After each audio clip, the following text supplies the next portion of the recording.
Hello, good afternoon, good evening, good morning and welcome. It's Nurse Richard the Wax Wizard. Not an earwax removal video this, but when I came to planning my videos, the next one that was due was on Remembrance Day, and I thought it seemed appropriate that I know you like a few stories about me and the family and what have you, so I thought I'd share with you some more poignant stories about my family and the history of what they went through. As we commemorate those who we lost on Remembrance Day, which is, as this video is released, you might be watching this in the future, it might not be Remembrance Day, so I thought I'd just quickly share with you. My granddad, here he is, I'll put some images of him over to the side there. I don't know if you can spot the resemblance, by the way. A lot of people say I look quite similar. I think he maybe a couple of pounds heavier and slightly less hair at the time. But he had the same amount of hair as I did when he passed anyway, that's for sure. Now, we didn't lose him during the war, but I'll quickly tell you about the other members of the family because there's a couple of interesting stories there. My dad's Grandad, he was a desert rat in Egypt. I know they went through a lot. My great uncle, he was a tank driver and a motorcyclist in Italy. And they were all over the place, our family.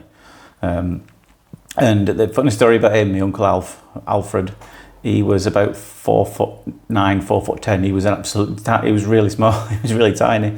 And he often joked that the only way that he survived the war was, he used to work in tanks, was that he was in the bit at the front.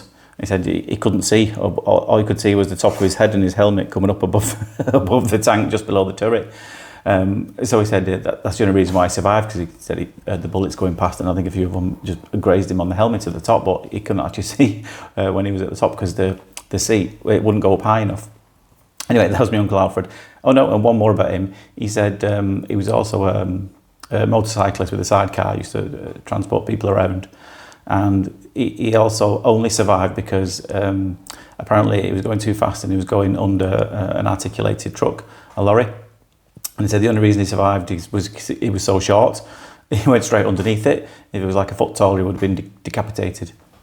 Anyway, he always shared that story. He thought that was funny.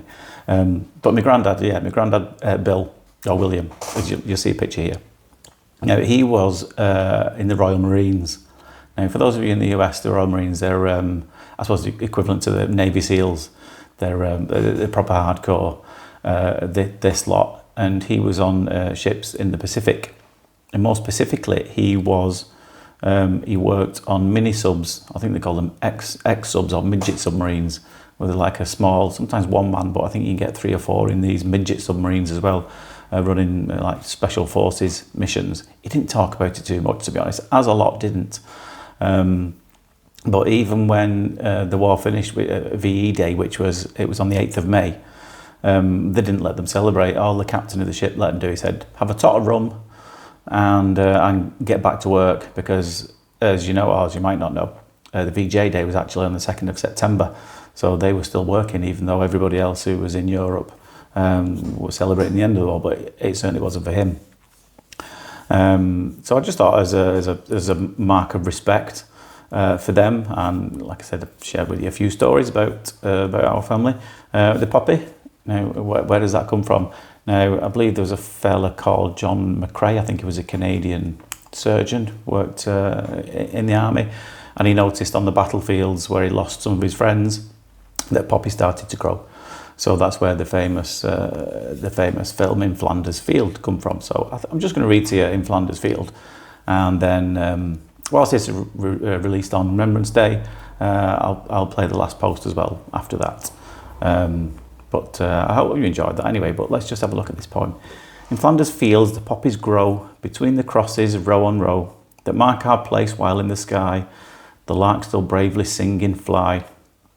Unheard amid the guns below, we are the dead short days ago.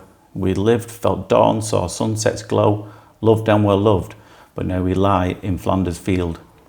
Take up our quarrel with the foe, to you from falling hands we throw. The torch be yours to bear it high.